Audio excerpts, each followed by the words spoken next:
رب البرايا أستغفر الله من الخطايا أستغفر الله رب البرايا أستغفر الله من الخطايا ربي زدني علما نافعا ووفقني عملا صالحا ويهبني رزقا حلالا وتوب علي توبة نصوحا أستغفر الله رب البرايا أستغفر الله من الخطايا أستغفر الله رب البرايا أستغفر الله من الخطايا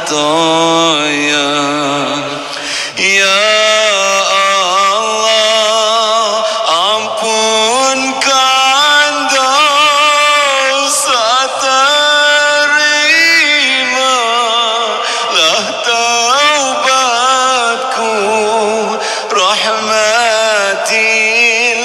rahmatilah hidup ini hingga akhir hayat nanti Astaghfirullah Rabbal baraya Astaghfirullah minal khataya Astaghfirullah Rabbal baraya Astaghfirullah minal khataya Ya Allah kami lemah kuatkanlah hati ini berikanlah ampunanmu serta ridho syafaatmu Astaghfirullah Rabbal baraya Astaghfirullah minal khataya Astaghfirullah Rabbal baraya Astaghfirullah minal khataya Ya Tuhan kami hanya kepadamu kami mohon ampunanmu kabulkanlah doa kami mudahkanlah jalan kami Astaghfirullah Rabbal baraya Astaghfirullah minal khataya Astaghfirullah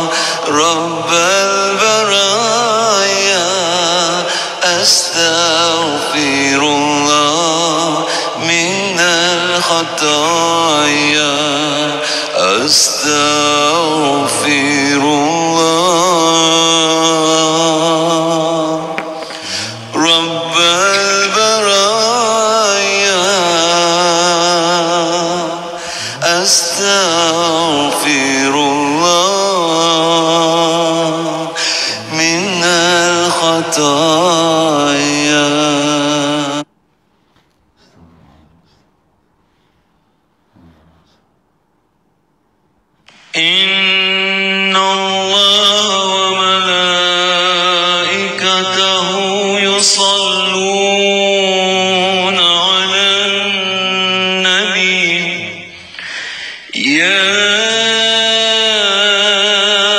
أيها الذين آمنوا صلوا عليه وسلموا تسليما اللهم صل وسلم وبارك عليه وعلى آله اللهم صل على سيدنا محمد وعلى آله وصحبه وسلم اللهم صل على سيدنا محمد وعلى آله وصحبه وسلم اللهم صل على سيدنا محمد وعلى آله وصحبه وسلم اللهم صل على سيدنا محمد وعلى آله وصحبه وسلم اللهم صل على سيدنا محمد وعلى آله وصحبه وسلم اللهم صل على سيدنا محمد وعلى آله وصحبه وسلم اللهم صل على سيدنا محمد وعلى آله وصحبه وسلم اللهم صل على سيدنا محمد وعلى آله وصحبه وسلم اللهم صل على سيدنا محمد وعلى آله وصحبه وسلم اللهم صل على سيدنا محمد وعلى آله وصحبه وسلم اللهم صل على سيدنا محمد وعلى آله وصحبه وسلم اللهم صل على سيدنا محمد وعلى آله وصحبه وسلم اللهم صل على سيدنا محمد وعلى آله وصحبه وسلم اللهم صل على سيدنا محمد وعلى آله وصحبه وسلم اللهم صل على سيدنا محمد وعلى آله وصحبه وسلم اللهم صل على سيدنا محمد وعلى آله وصحبه وسلم اللهم صل على سيدنا محمد وعلى آله وصحبه وسلم اللهم صل على سيدنا محمد وعلى آله وصحبه وسلم اللهم صل على سيدنا محمد وعلى آله وصحبه وسلم اللهم صل على سيدنا محمد وعلى آله وصحبه وسلم اللهم صل على سيدنا محمد وعلى آله وصحبه وسلم اللهم صل على سيدنا محمد وعلى آله وصحبه وسلم اللهم صل على سيدنا محمد النبي الأمي وعلى آله وصحبه وسلم اللهم صل على سيدنا محمد وعلى آله وصحبه وسلم اللهم صل على سيدنا محمد وعلى آله وصحبه وسلم اللهم صل على سيدنا محمد وعلى آله وصحبه وسلم اللهم صل على سيدنا محمد وعلى آله وصحبه وسلم اللهم صل على سيدنا محمد وعلى آله وصحبه وسلم اللهم صل على سيدنا محمد وعلى آله وصحبه وسلم اللهم صل على سيدنا محمد وعلى آله وصحبه وسلم اللهم صل على سيدنا محمد وعلى آله وصحبه وسلم اللهم صل على سيدنا محمد وعلى آله وصحبه وسلم اللهم صل على سيدنا محمد وعلى آله وصحبه وسلم اللهم صل على سيدنا محمد وعلى آله وصحبه وسلم اللهم صل على سيدنا محمد وعلى آله وصحبه وسلم اللهم صل على سيدنا محمد وعلى آله وصحبه وسلم اللهم صل على سيدنا محمد وعلى آله وصحبه وسلم اللهم صل على سيدنا محمد وعلى آله وصحبه وسلم اللهم صل على سيدنا محمد وعلى آله وصحبه وسلم اللهم صل على سيدنا محمد وعلى آله وصحبه وسلم اللهم صل على سيدنا محمد وعلى آله وصحبه وسلم اللهم صل على سيدنا محمد وعلى آله وصحبه وسلم اللهم صل على سيدنا محمد وعلى آله وصحبه وسلم اللهم صل على سيدنا محمد وعلى آله وصحبه وسلم اللهم صل على سيدنا محمد وعلى آله وصحبه وسلم اللهم صل على سيدنا محمد وعلى آله وصحبه وسلم اللهم صل على سيدنا محمد وعلى آله وصحبه وسلم اللهم صل على سيدنا محمد وعلى آله وصحبه وسلم اللهم صل على سيدنا محمد وعلى آله وصحبه وسلم اللهم صل على سيدنا محمد وعلى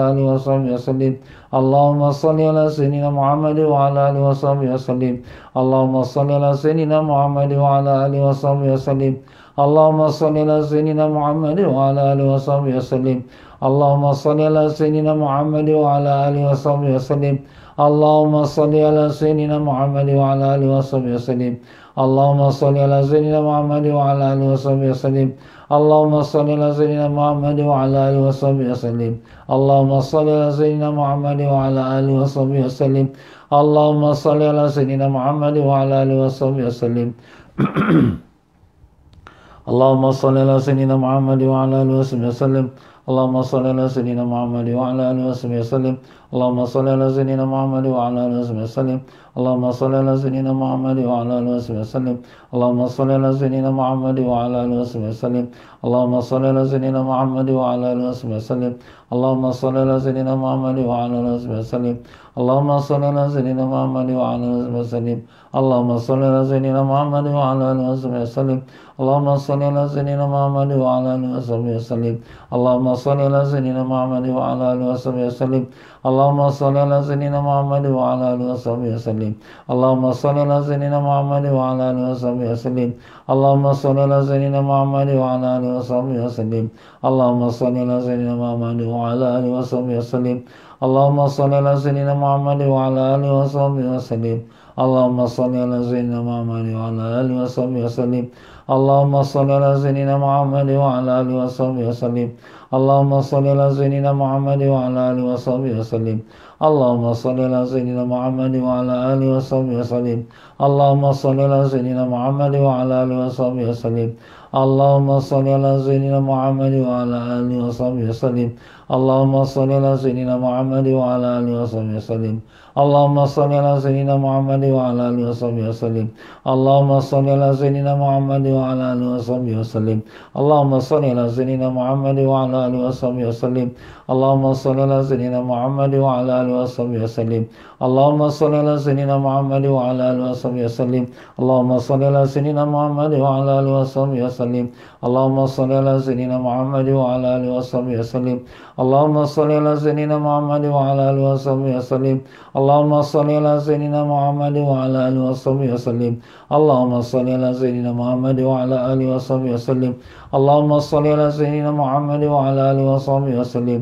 Allahumma salli ala sayyidina Muhammad wa ala alihi wasallim. Allahumma salli ala sayyidina Muhammad wa ala alihi wasallim. Allahumma salli ala sayyidina Muhammad wa ala alihi wasallim. Allahumma salli ala sayyidina Muhammad wa ala alihi wasallim. Allahumma salli ala sayyidina Muhammad wa ala alihi wasallim. Allahumma salli ala sayyidina Muhammad wa ala alihi wasallim. Allahumma salli ala sayyidina Muhammad wa ala alihi wasallim. Allahumma salli ala sayyidina Muhammad wa ala alihi wasallim. Kita baca selawat yang jazallah. Jazallahu anna sayyidina Muhammadan sallallahu alaihi wasallam bima huwa ahluh. Jazallahu anna sayyidina Muhammadan sallallahu alaihi wasallam bima huwa ahluh. Jazallahu anna sayyidina Muhammadan sallallahu alaihi wasallam bima huwa ahluh. Jazallahu anna sayyidina Muhammadan sallallahu alaihi wasallam bima huwa ahluh. Jazallahu anna sayyidina Muhammadan sallallahu alaihi wasallam bima huwa ahluh. Jazallahu anna sayyidina Muhammadan sallallahu alaihi wasallam bima huwa ahluh.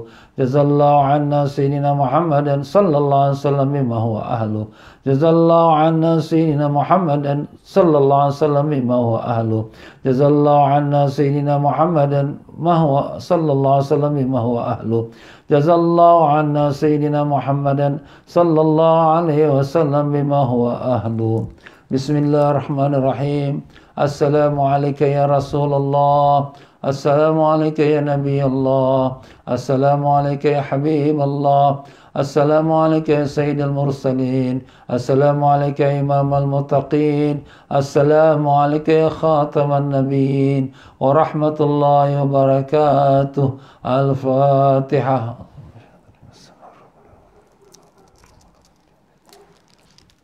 Ihdinas siratal mustaqim.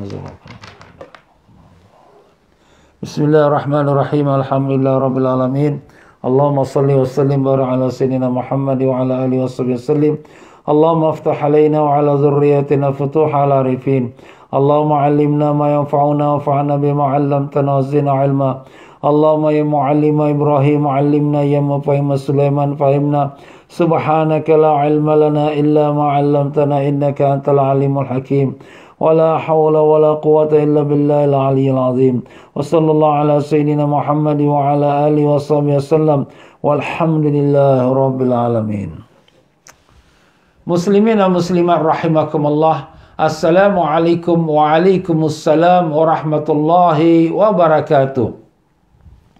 Alhamdulillah, syukur kita pada Allah dengan limpah kurnia taufik hidayahnya telah diperkenankan kita untuk sama-sama pada petang yang mulia ini menyambung pengajian kitab Fiqhul Ibadat menurut mazhab Al-Imam Syafi'i rahimahullah ta'ala.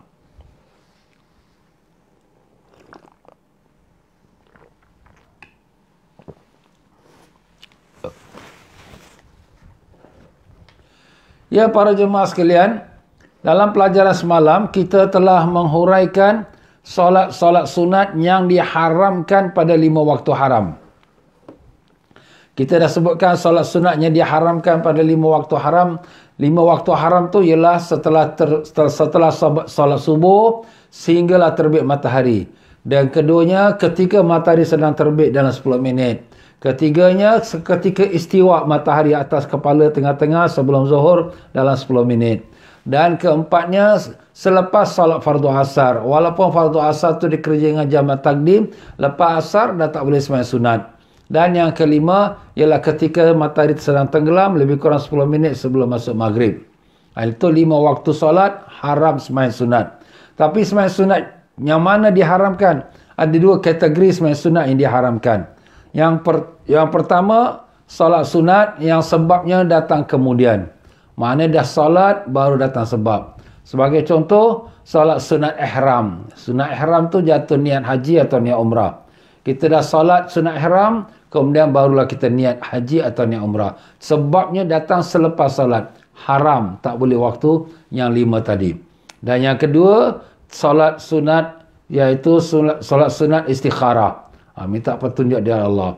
Yang ketiga, solat sunat safar. Kita sembahyang sunat safar 2 rakaat, kemudian baru kita keluar rumah. Baru kita belayar. Jadi sebabnya datang selepas solat. Jadi tak boleh sembahyang sunat safar waktu haram. Dan yang keempatnya, sunatul qatal. Sunat disembelih. Sunat dipancung. Kita dah kena hukum pancung. Kita dah kena hukum gantung. Sebelum tu, kita sembahyang sunat 2 rakaat. Minta pada Allah selamat. Dan yang kelimanya, salat sunat hajat. Lepas sembahyang sunat, baru kita doa hajat kita. Jadi itu tak boleh kita sembahyang pada 5 waktu haram. Dan demikian pula kita dah sebutkan jenis yang kedua yang dilarang salat sunat pada waktu haram ialah sunat mutlak. Sunat mutlak tu semata-mata sunat. Tak ada sebab, tak ada waktu. Kita tengah duduk-duduk, alah tak ada apa nak buat, sembahyang sunat lah. Sunat apa? Saja sunat aja. Nak dapat pahala, itu sunat mutlak. Sunat mutlak ini tak boleh dibuat pada 5 waktu haram. Ya, boleh kita buat sembahyang sunat mutlak, berapa banyak boleh. Imam Ahmad bin Hanbal, dia buat sembahyang sunat mutlak setiap hari 200 rakaat. Subhanallah ya, orang tu kuat ibadat. Baiklah, kemudian kita dah sebutkan pula, selain daripada salat sunat yang diharamkan yang di waktu 5 waktu itu, ada pula sembahyang-sembahyang yang dibolehkan pada 5 waktu itu. Pertama, sembahyang qada atau sembahyang fardu. Ya, sembahyang fardu. Kita dah bangun subuh lambat, lagi 2 minit nak habis nak dekat matahari terbit. Habis nak sembahyang subuh tak? Sembahyang. Walaupun kita terbit matahari waktu haram. Kerana salat fardu tak ada waktu haram. Salat fardu adaan, tunai ataupun qadaan yang telah lama lepas boleh dilakukan pada waktu yang 5 waktu haram. Dan demikian juga yang dibolehkan waktu solat sunat yang dibolehkan ialah solat sunat yang ada waktu. Yang ada waktu. Seperti solat sunat duha. Ya, solat sunat duha ni ada waktu. Waktu duha. Jadi kalau sekiranya solat sunat duha itu, dia dah terlambat, dia nak sembahyang sunat duha, dah dekat masuk zuhur, lagi 10 minit masuk zuhur, aku nak sembahyang sunat duha. Boleh, sebab dia ada waktu. Dan sembahyang sunat qabliyah subuh.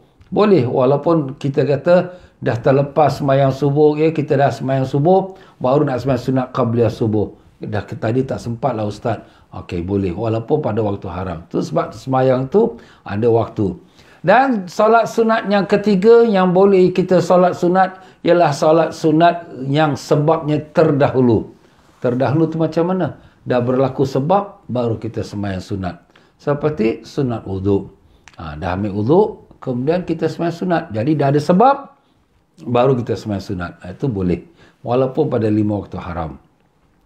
Dan solat sunat yang berserta bersama dengan sebab. Bersama-sama sebab dia. Seperti sunat gerhana. Gerhana matahari, kita pun sembahyang sunat. Belum gerhana belum habis lagi. Gerhana panjang. Kadang 1 jam, 2 jam ya. Jadi tengah-tengah gerhana kita sembahyang sunat. Ustaz ni lepas asar. Walaupun lepas asar, dia bolehkan. Kerana dia ada sebab dan sebabnya bersama dengan sembahyang sunat itu. Baiklah, malam kita ada sebutkan tentang perincian sembahyang sunat tahiyatul masjid.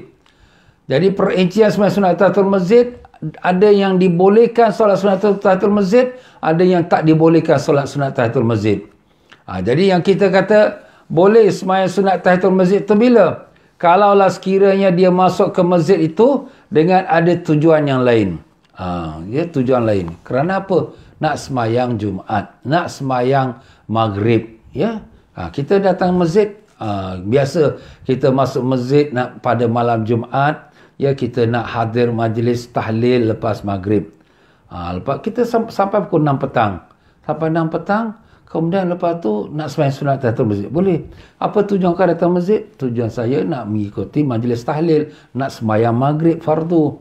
Ini belum Maghrib lagi, tapi dah waktu asar ni, lepas habis waktu asar, waktu haram, boleh sembahyang sunat. Jadi tujuannya ialah untuk sesuatu yang lain, bukan semata-mata tahiyatul masjid. Jadi tujuannya untuk sesuatu yang lain. Ataupun tujuannya untuk solat tahiyatul masjid dan ada tujuan yang lain. Macam mana? Ada tertinggal barang kat masjid. Jadi pergi balik ke masjid dah lepas waktu asar.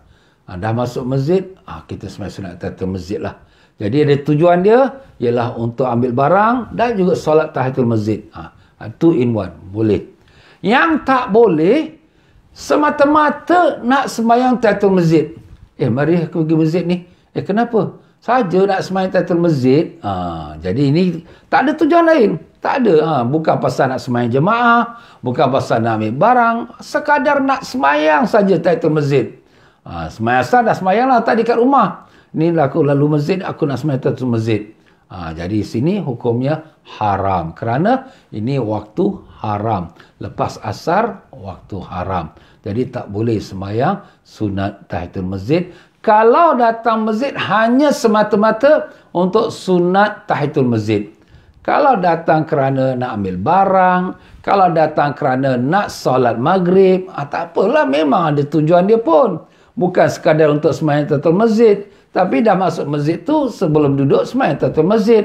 Itulah dia.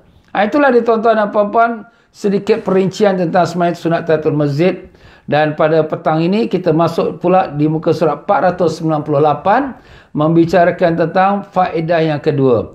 Marilah sama-sama kita mulakan dengan kita baca Fatihah, hadiah pada Rasulullah sallallahu alaihi wasallam dan sekalian para keluarganya dan sahabatnya. Dan sekalian para ulama-ulama tabi'in dan tabi'in dan juga para alim-alim ulama, para masyayikh, para guru-guru dan bil khusus Imam Syafi'i rahimahullah ta'ala dan sekalian para guru kita yang telah sampaikan ilmu kepada kita, sampailah kepada guru kita, tuan pengarang kita Al-Habib Syed Muhammad Amin bin Idrus bin Abdullah bin Umar bin Syekh Abu Bakar bin Salim yang berguru kepada iaitu Al-Habib Zain bin Ibrahim bin Zain bin Semit. Kedua-dua mereka masih hidup lagi di kota Madinah Al-Munawwarah. Semoga Allah Ta'ala panjangkan umur mereka dalam sihat walafiat dan dilindungi mereka daripada segala perkara yang tak diingini, dan semoga Allah Ta'ala merahmati sekalian rohnya para awliya dan para masyayikh, para guru-guru kita, para alim-alim ulama dari dahulu sampailah hari ini. Semoga Allah Ta'ala tinggikan darjat-darjat mereka dan menerima amalan mereka, dan semoga Allah Ta'ala berkatkan ilmu mereka kepada kita, dapat kita amalkannya dan dapat kita fahamkannya dengan berkat syafaat Nabi Rasulullah SAW. Al-Fatihah. Alhamdulillah Rabbil Alamin Ar-Rahmanir Rahim Maliki Yawmiddin. Iyyaka na'budu wa iyyaka nasta'in ihdinas siratal mustaqim. Siratal ladzina an'amta 'alaihim ghairil maghdubi 'alaihim waladdallin. Qala al-mu'allif rahimahullah ta'ala, berkata tuan pengarang kita, semoga dirahmati Allah Ta'ala, di muka surat 498, faedah kedua, perincian hukum melakukan sujud tilawah pada 5 waktunya dilarang. Jadi sekarang membicarakan tentang sujud tilawah. Sujud tilawah itu apa? Sujud kerana membaca ayat-ayat sejadah dalam Al-Quran.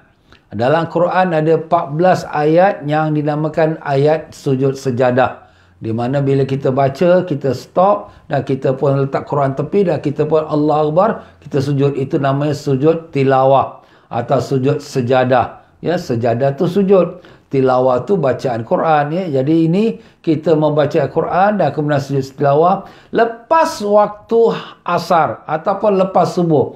Makna waktu haram. Apa hukumnya? Ini nak terangkan. Berkata tuan barang kita rahimahullah ta'ala, pertama, boleh melakukan sujud tilawah di waktu yang dilarang pada 2 masalah. Jadi boleh. Tapi pada 2 masalah ni, apa masalah dia? Pertama, jika mulai membaca ayat-ayatnya sebelum masuk waktu-waktu yang dilarang. kita mula baca Quran tu sebelum masuk waktu haram. Umpamanya lah, kita nak menantikan masuk waktu zuhur. Waktu zuhur lagi berapa jam ni? Lagi 20 minit. Jadi kita sementara 20 minit tu kita baca Quran. Jadi belum masuk waktu haram. Kita dah sebut tadi, waktu haram ialah matahari tegak atas kepala kira-kira 10 minit sebelum masuk zuhur. Ini lagi 20 minit, belum masuk lagi waktu haram. Kita pun baca, bukan kita sengaja nak baca ayat sejadah, tapi kita baca Quran macam biasa, kita rutin kita sambung. Tiba-tiba dalam masa waktu haram 5-10 minit sebelum zuhur, kita pun melalui ayat yang menyuruh kita sujud sejadah. Habis ustaz, macam mana ni waktu haram ni? Jawapannya boleh, sebab engkau mula membaca sebelum masuk waktu haram. Jadi kita tengok pada permulaan bacaan kita. Dan yang kedua, masalah kedua, jika tatkala mulai membaca ayatnya setelah masuk waktu haram dan ketika membaca tidak niat untuk sujud. Ini kita baca ni bukan kerana kita nak sujud. Memang kita baca menyambung kita punya rutin kita. Bacaan kita. Tiap-tiap hari kita ada baca setengah juz umpamanya. Jadi kita mula baca berkurang apa masuk zuhur? Lagi 5 minit ustaz, lagi 5 minit. Dia dah masuk waktu haram. Okeylah, sementara 5 minit tu aku nak baca Quran. Nak baca Quran, sekali kena waktu ayat sujud sejadah. Tadi nak baca tu ada niat tak? Aku nak baca ayat sujud sejadah. Tak ada niat. Saja aku baca sambung aku punya bacaan tu. Habis dah kena sujud sejadah ni waktu haram. Boleh, harus sujud sejadah. Harus sujud tilawah walaupun pada waktu haram. Kerana kita bukan ada niat nak membacanya dalam waktu nak sujud sejadah. Tapi kita baca Quran macam rutin biasa kita. Dan yang kedua, yang tak boleh melakukan sujud sejadah, sujud tilawah pada 5 waktu haram ni ialah jika mulai membaca ayatnya setelah masuk waktu haram yang dilarang dan niatnya memang nak baca surah yang ada sujud sejadah. Ada dua perkara. Pertama, dia mula baca pada waktu yang dilarang. Umpamanya lepas asar. Lepas asar dia baca ayat Quran. Dan keduanya memang niat dia nak baca ayat yang sujud sejadah pada waktu yang dilarang. Kenapa kau tak baca sebelum asar? Tak adalah, saya memang nak baca lepas asar ni. Sebab ni ada sujud sejadah ni. Ada sujud tilawah. Saya memang nak baca lepas asar. Oh, kau ni sengaja nak sujud sejadah lepas asar. Kau dah tahu lepas asar tu waktu haram. Kau sengaja. Jadi sengaja tu. Dan itulah haram, tak boleh dia sujud sejadah. Ustaz, tadi ustaz kata boleh kalau sekira orang tu dia baca ayat sujud sejadah dalam waktu haram dia sujud. Betul, tapi dia tak ada niat nak baca surah sejadah. Tak ada niat untuk nak pergi ke sujud tilawah. Tak ada, dia tak niat. Saja dia baca, kebetulan datang ayat sujud sejadah, dia sujud. Tetapi engkau ni dah tahu yang ni surah ada sujud sejadah. Dan tak mau pula baca sebelum asar. Nak baca juga lepas asar. Ni aku nak sujud sejadah ni. Lepas asar nak sujud. Oh, ini sengaja ni. Sengaja nak sujud waktu haram. Kalau gitu, haram. Berdosa. Tak boleh dia sujud sejadah. Habis ustaz, kalau macam tu kita dah baca Quran? Baca saja. Tak baca sejadah. Habis tak sujud sejadah boleh. Sujud sejadah ni sunat. Sejadah ke tilawah ke samalah. Hukumnya sunat. Sunat dibuat dapat pahala. Ditinggalkan tak berdosa. Jadi kalau sekiranya kita dah tahu yang kita niat ni dah salah.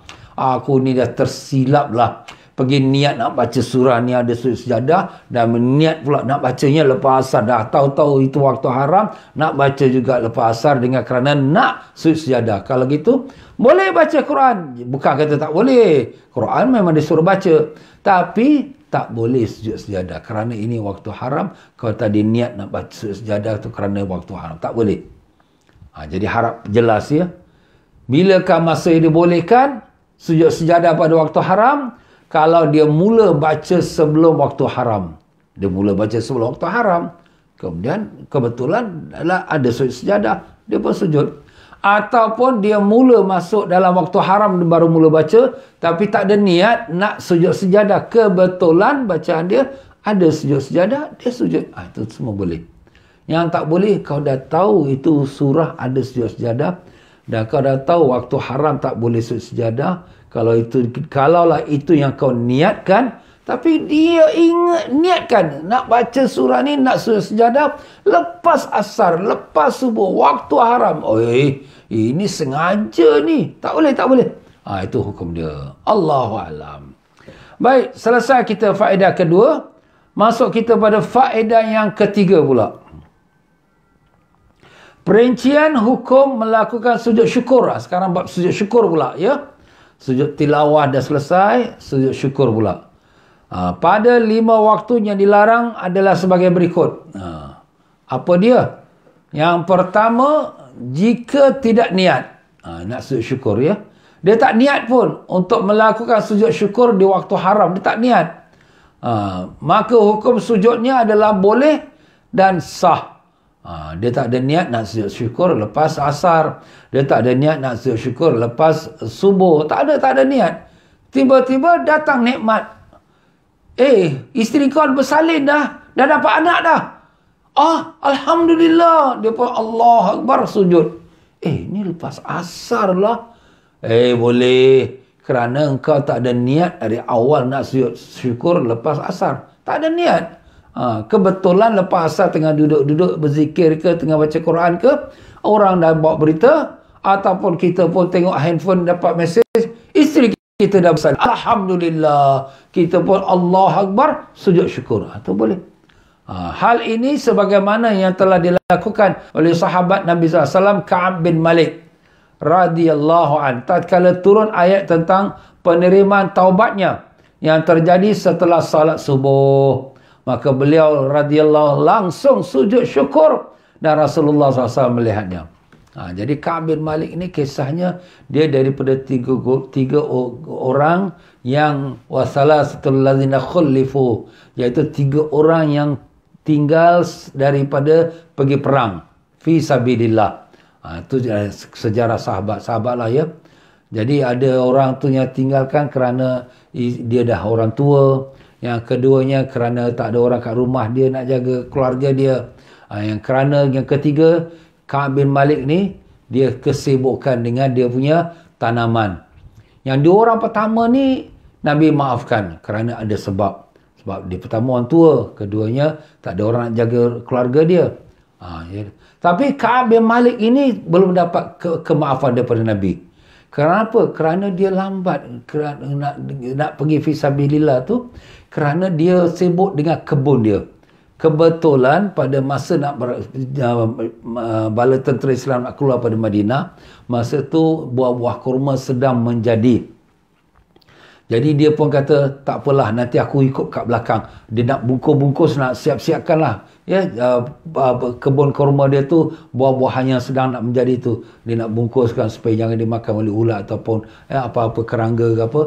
Jadi dia ada kerja-kerja-kerjakan. Makin lama makin masa berjalan. Makin lama 1 hari, 2 hari, 3 hari. Dah lambat.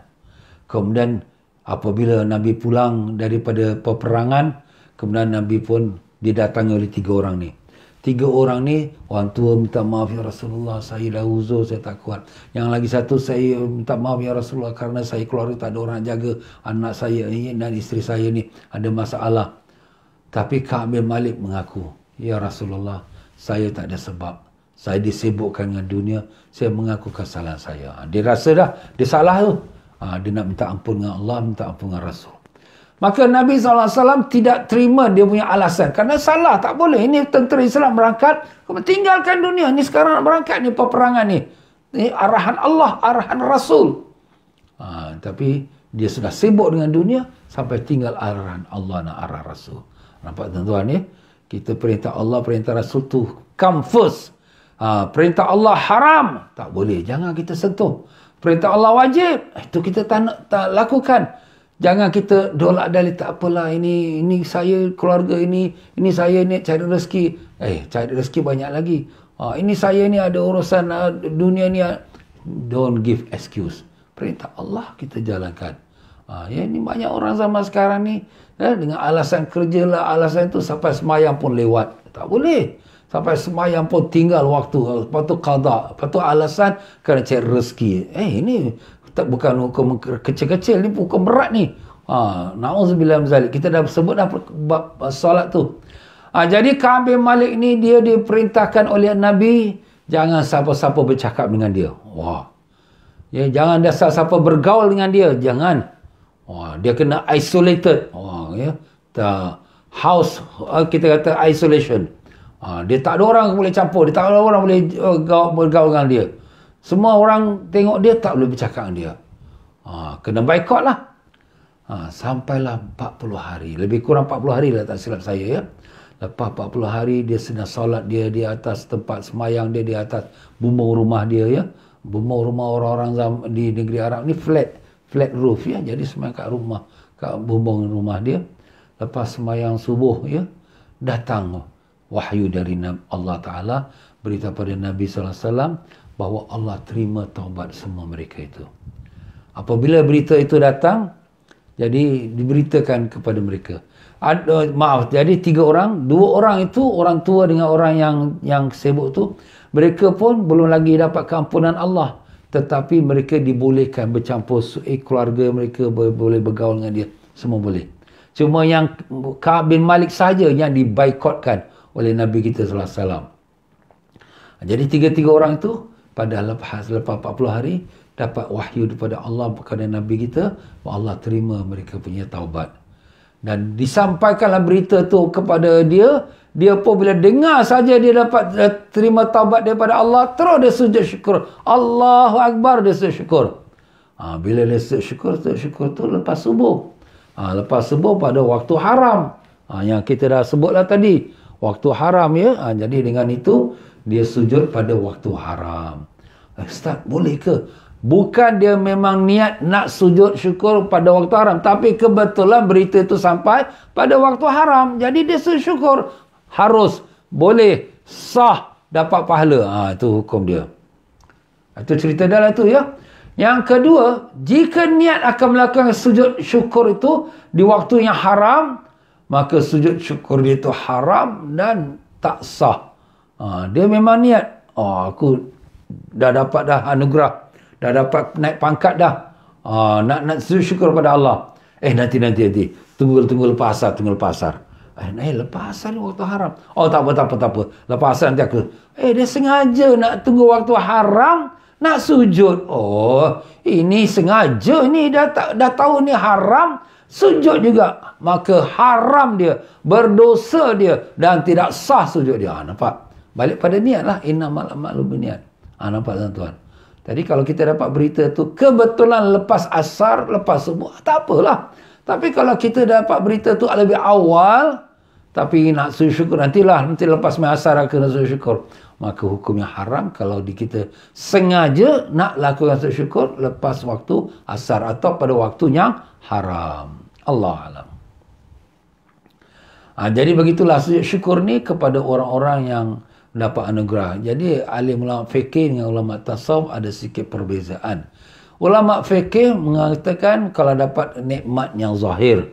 Nikmat zahir macam isteri kita bersalin, atau kita dapat rezeki, dapat bonus, atau niaga kita maju, apa-apalah yang kita nampak kurniaan Allah yang lebih dari biasa, kita mesti syukur. Tapi bagi ulama tasawuf pula, anugerah Allah ni bukan terhad pada benda yang material, tapi benda yang anugerah kerohanian juga. Sebagai contoh, lepas semayang dia pun syukurlah pada Allah kerana telah anugerahkan aku dapat salat. Allah Akbar, dia pun syukur. Ustaz ni lepas asar ni dia syukur. Bukan pasal dia nak sengaja syukur lepas asar, tapi kerana bersyukur nikmat Allah bagi dia dapat salat asar. Bersyukur pada Allah kerana Allah Ta'ala bagi aku dapat, kita katakan, nikmat dapat aku berzikir, dapat aku datang belajar.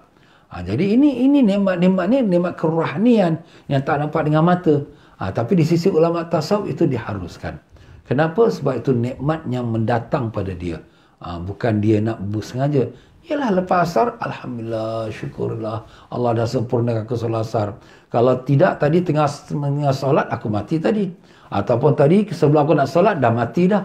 Tapi Allah panjangkan umur aku sampai selesai. Assalamualaikum, Assalamualaikum sampai selesai salat. Allahuakbar, aku pun syukur. Itu dibolehkan ya.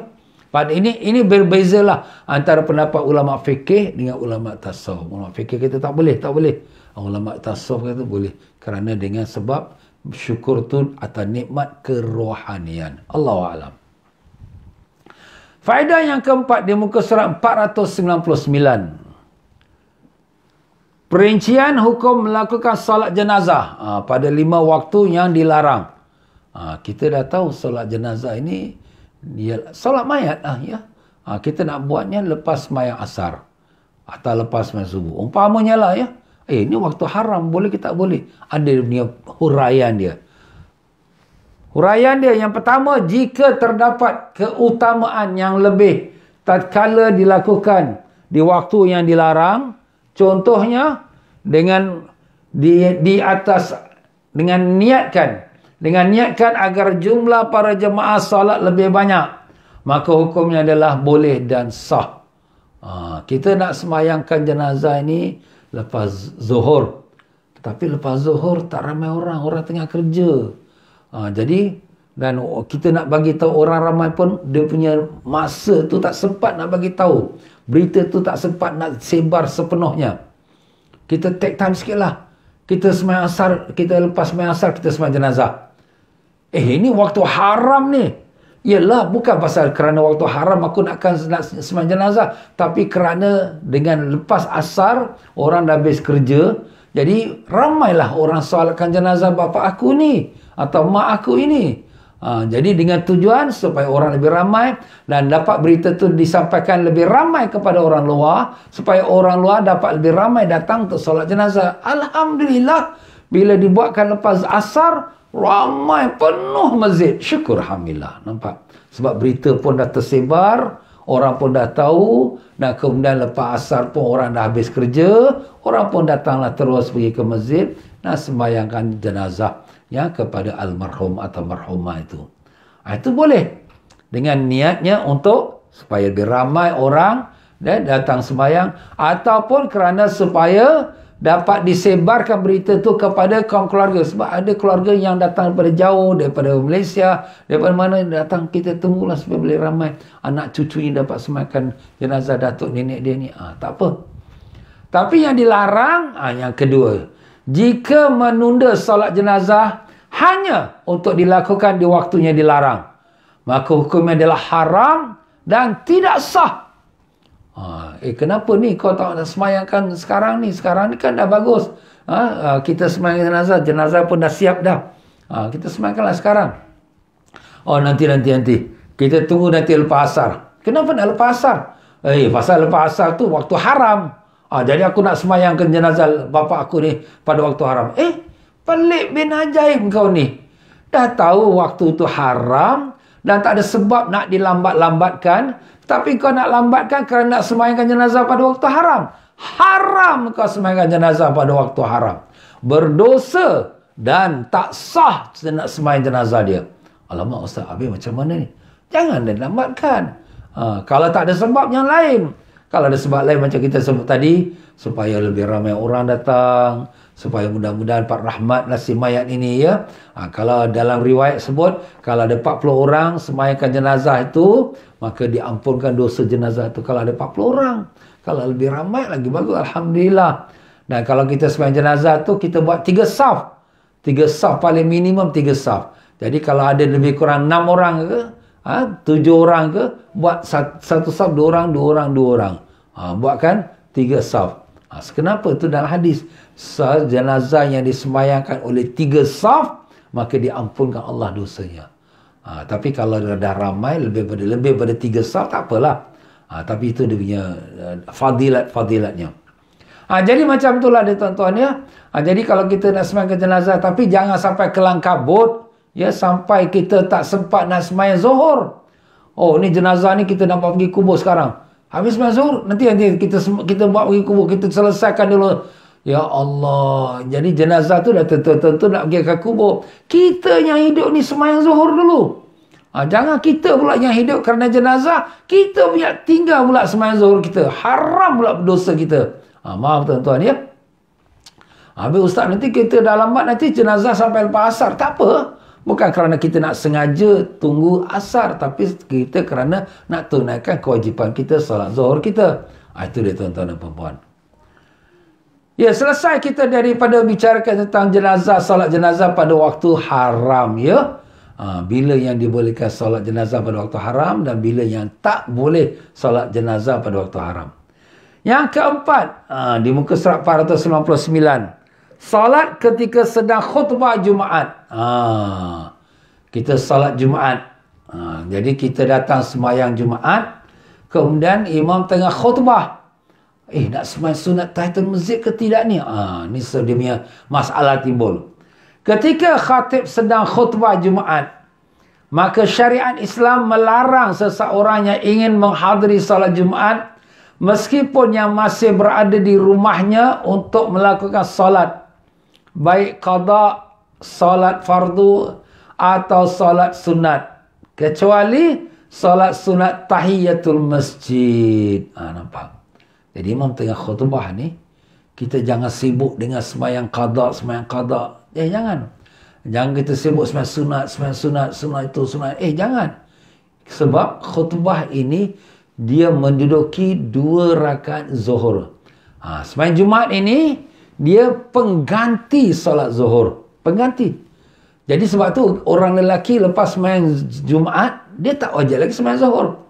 Sebab apa? Dah di cover oleh sembahyang Jumaat. Sebab tu sembahyang Jumaat dia ambil hukum waktu zuhur. Ustaz sembahyang zuhur 4 rakaat. Ya betul. Jadi sembahyang Jumaat tu 2 rakaat. Dan 2 khutbah itu menduduki 2 rakaat zuhur. Jadi 4 lah juga. Dia sebagai gantinya 2 khutbah. 2 rakaat yang kita tak buat Jumaat 2 rakaat. Lagi 2 rakaat tu yang kita hutang pada solat zuhur tu digantikan dengan khutbah. Sebab itu solat Jumaat dan khutbah Jumaat wajib, syarat, mesti lepas masuk waktu zuhur. Tak boleh sebelum zuhur. Tak sah dalam mazhab Syafi'i, Maliki, Hanafi. Tak sah sembahyang Jumaat dan khutbah Jumaat sebelum masuk waktu zuhur. Tak sah. Ustaz, orang suruh kita sembahyang ni sebelum zuhur ni. La ta'ata li makhluk fi ma'siyatil khaliq. Tidak ada ketaatan pada makhluk dalam masa yang sama buat maksiat kepada Allah. Tak boleh. Orang suruh kita minum arak. Boleh? Tak boleh. Ustaz dia suruh. Tak boleh lah. Mana boleh kita ikutkan dia. Dia suruh benda buat dosa. Ini dosa ni. Kita nak minum arak. Macam tu kat sembahyang Jumaat. Sembahyang Jumaat sebelum waktu zuhur. Tak sah. Belum masuk waktu. Habis orang paksa. Orang paksa biarkan dia. Jangan ikut. Sebab ini hukum. Inna salata kanat alal mu'minina kitaban mawquta. Sungguh salat itu telah diwajibkan atas orang beriman pada waktu yang ditentukan, yang dah tetap. Bukan boleh ikut-ikut suka. Tak ada.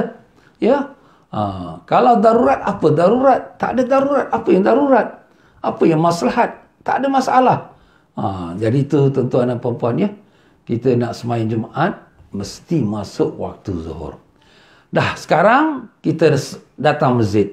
Imam tengah khutbah. Khutbah Jumaat ni. Imam tengah khutbah. Habis nak sembahyang apa? Dibolehkan hanya sembahyang tahiyatul masjid sahaja.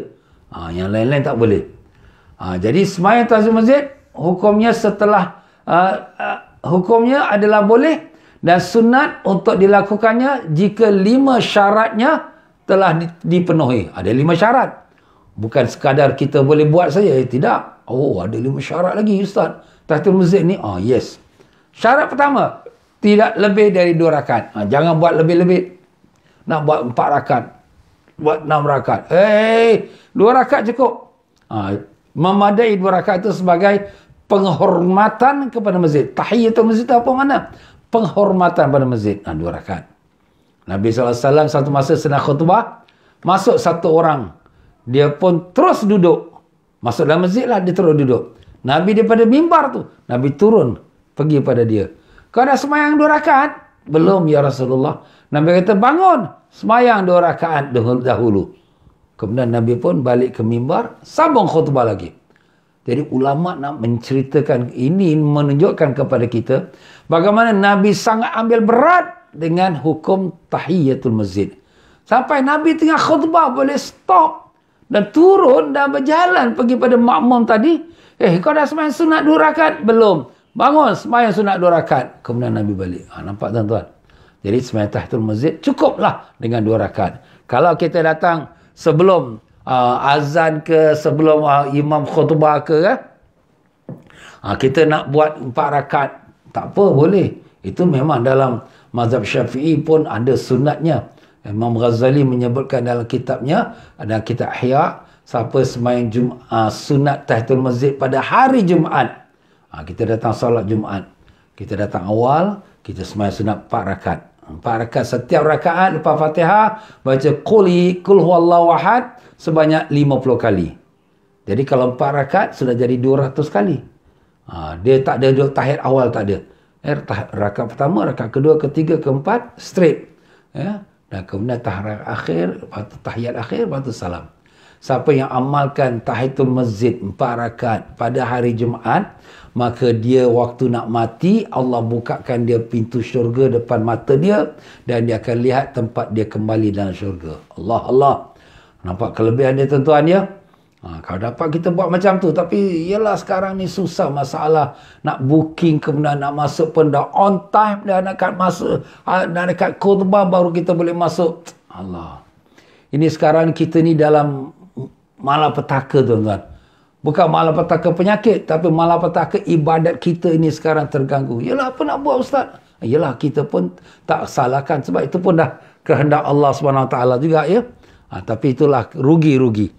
Ruginya kita di akhir zaman ini dengan penyakit-penyakit ini. Allah, ya Allah, ampunkanlah kami, ya Allah, maafkanlah kami kerana kelemahan kami, kebodohan kami, berlaku perkara apa yang berlaku ini, ya Rahim, ya Arhamar Rahimin, farrijalal muslimin, amin ya rabbal alamin. Itu syaratnya 2 rakaat. Ya, kalau sekiranya imam tengah khutbah. Dan yang syarat kedua, wajib untuk percepatkan solat, wajib cepat. Cepat tu bukan macam kena kejar hantu lah.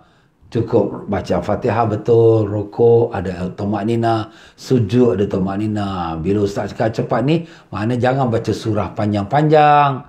Baca qul ya qul cukup. Jangan kita sujud tu baca tasbih sampai 11 kali. Baca 3 kali sudah. Subhana rabbil a'la bihamdi, subhana rabbil a'la bihamdi, subhana rabbil a'la bihamdi. Ada. Jadi itu maksudnya cepat tu ya. Maknanya jangan tambah-tambah lebih-lebih lah. Yang ketiga, tidak khawatir akan tertinggal fadilat takbiratul ihram solat Jumaat bersama imam. Jadi kita ni kalau boleh solat Jumaat, kita ni dapatkan takbiratul ihram bersama imam. Macam mana Ustaz takbiratul ihram bersama imam? Imam takbir Allahu Akbar, dia dah takbir.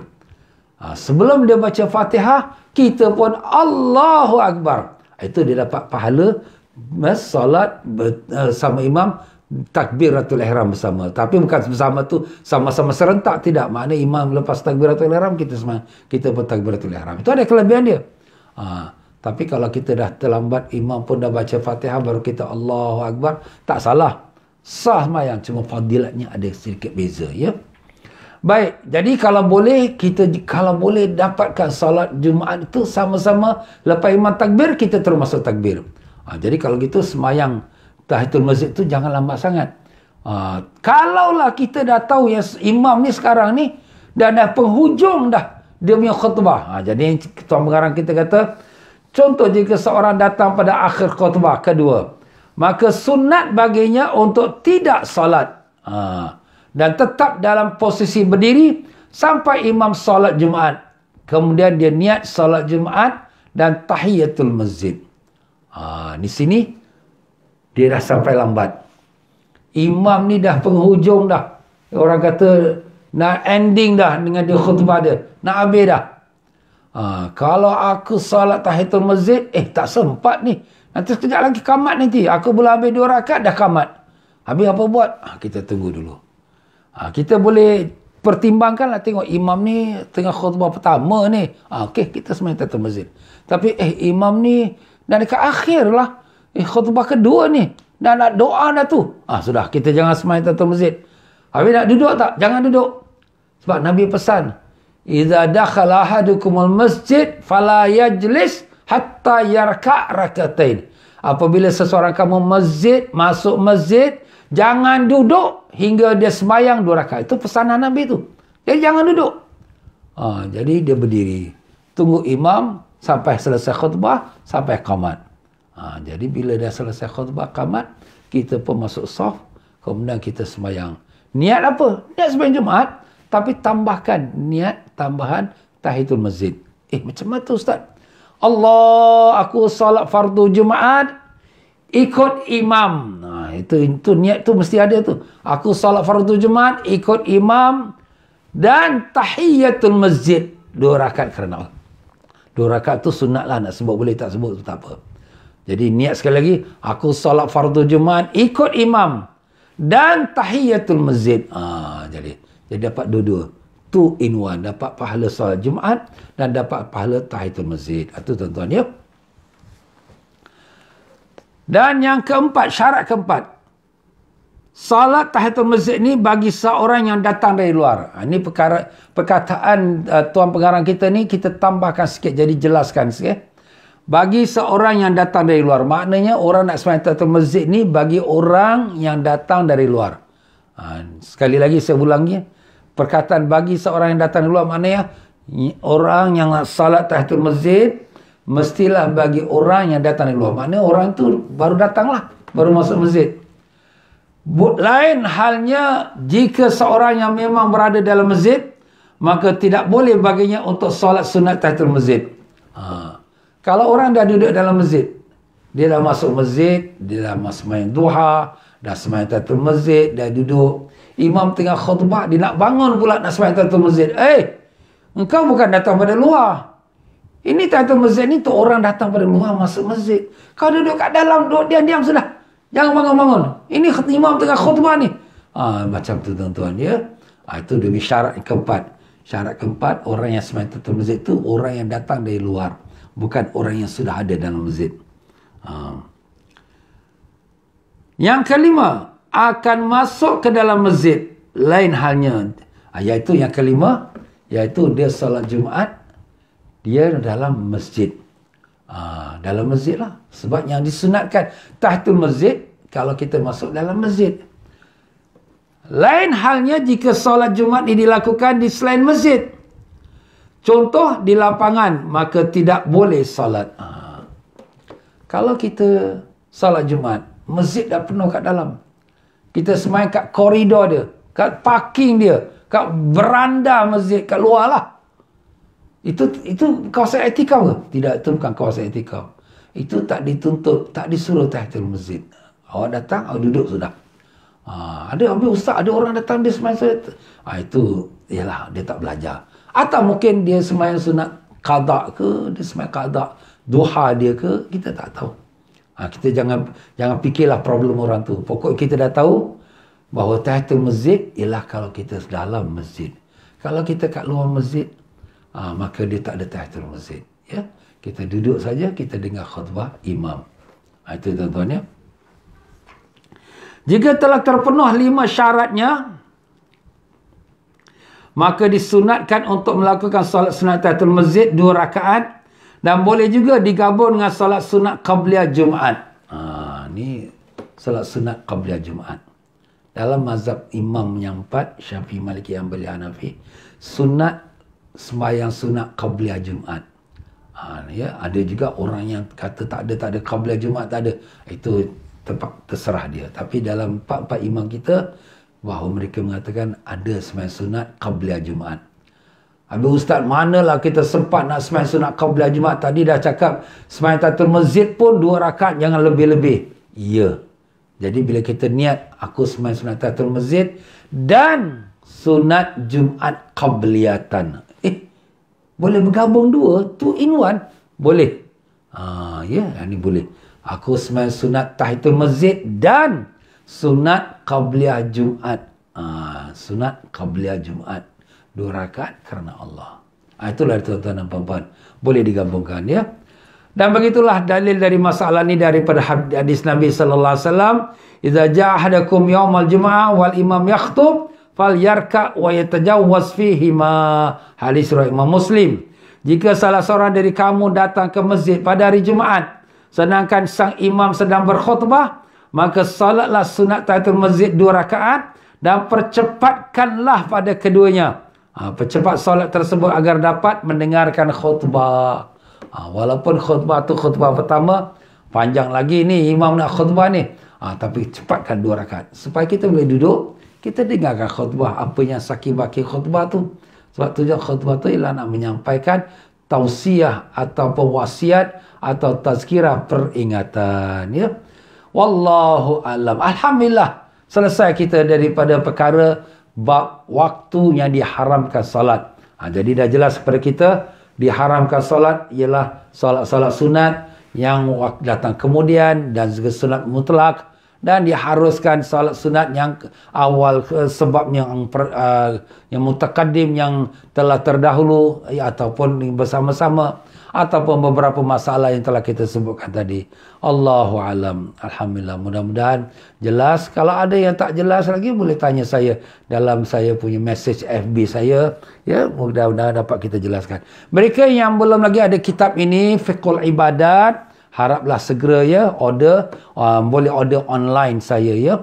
Online tu nanti saya akan bagi link dia. Kalau sekiranya tak ada, saya akan bagi. Dan cepat-cepat kerana buku ni pun dah tak banyak. Ya, ada tinggal sikit dah. Kalau siapa lambat mungkin nanti dah habis, nak order lagi pun makin susah sebab kita ambil daripada Indonesia dan kemudian nak dicetak lagi ya. Nak cetak pun dah habis dah. Kena cetak baru pula ya. Jadi itulah tuan-tuan. Terima kasih banyak-banyak kepada para jemaah yang telah berderma untuk masjid, untuk musalla yang kita derma di Banjarmasin yang hanyut dengan kerana banjir baru-baru ini.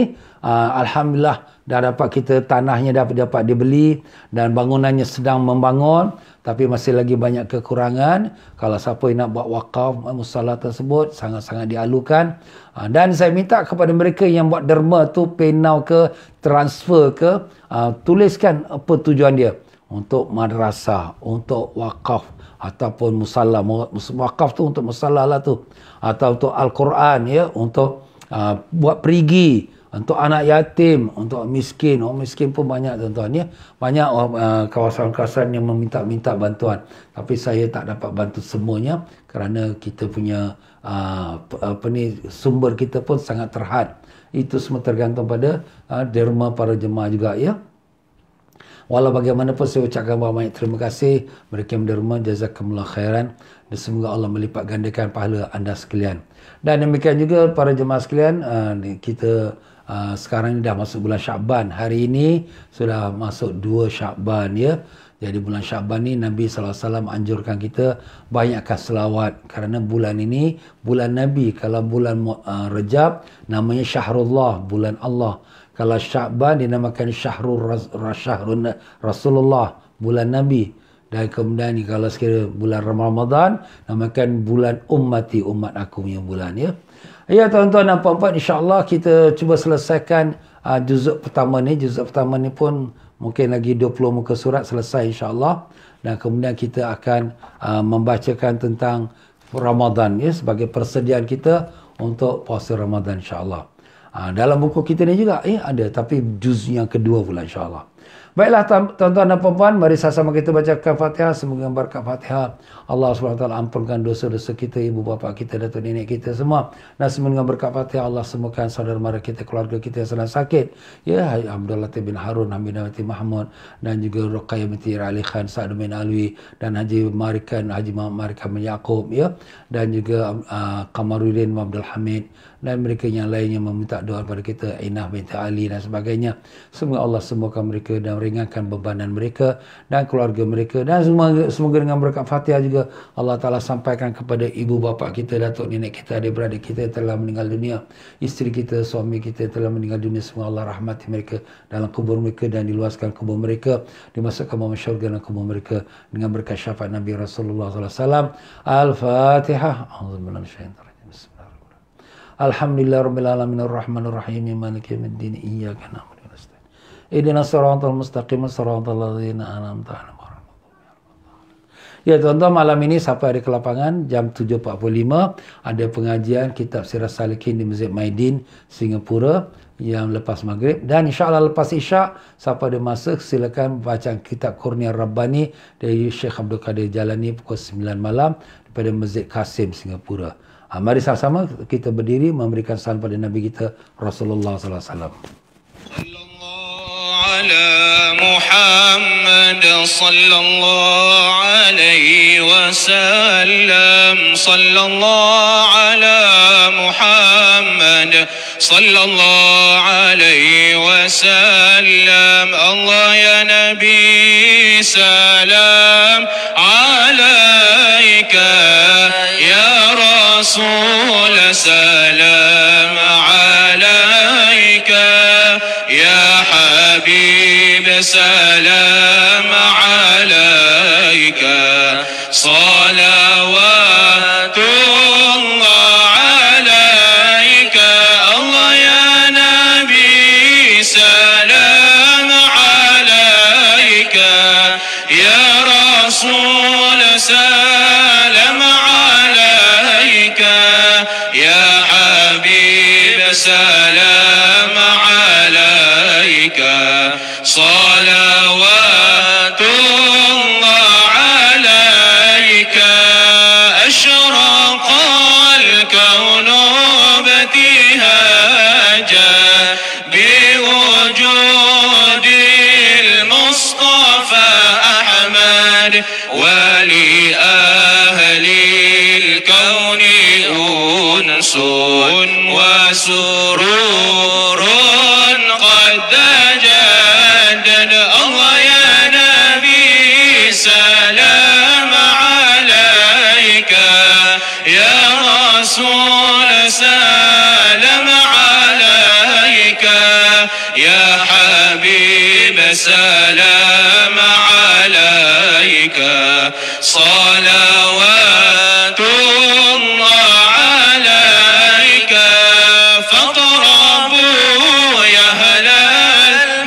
المثاني فهزار اليمن غرد واستضيئوا بجمال فقفي الحسن تفرد الله يا نبي سلام عليك يا رسول سلام عليك يا حبيب سلام عليك صلوات الله عليك مرحبا مرحبا يا نور عيني مرحبا مرحبا جد الحسين مرحبا يا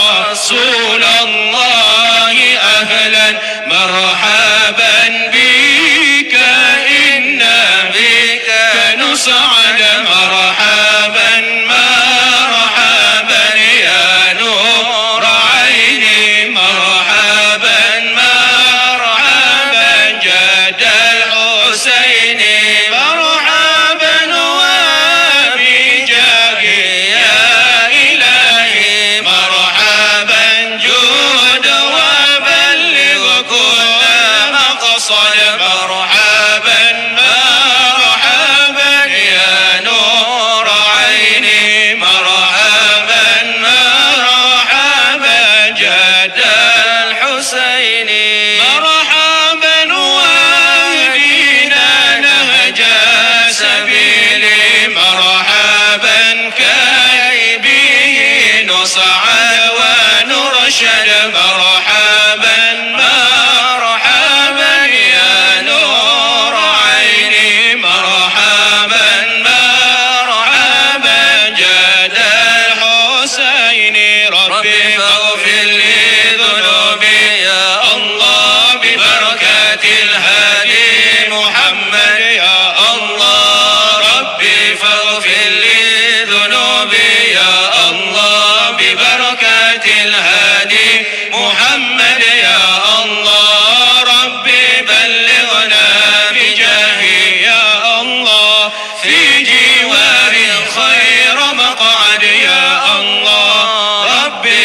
فاغفر لي ذنوبي يا الله ببركة الهادي محمد يا الله وصلاة الله تغشى يا الله أشرف الرسل محمد يا الله ربي فاغفر لي ذنوبي يا الله ببركة الهادي محمد يا الله وسلام مستمر يا الله كل حين يتجدد يا الله ربي فاغفر لي ذنوبي يا الله ببركة الهادي محمد يا الله طلع البدر علينا من ثنيات